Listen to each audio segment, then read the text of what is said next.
Hello po. Posibleng sanhi ng sakit sa batok. Parmanbuelva po uli. Una, high blood pressure.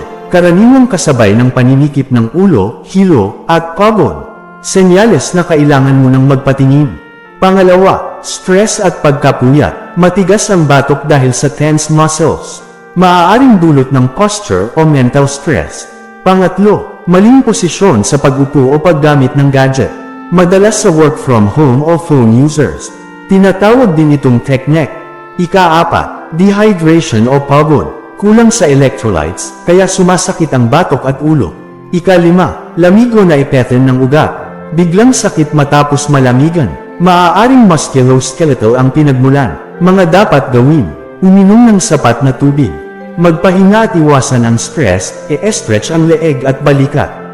Iwasan ang sobrang alat o instant food. Kung madalas o malubha ang sakit, kumonsulta agad. Ingat po palagi. God bless po.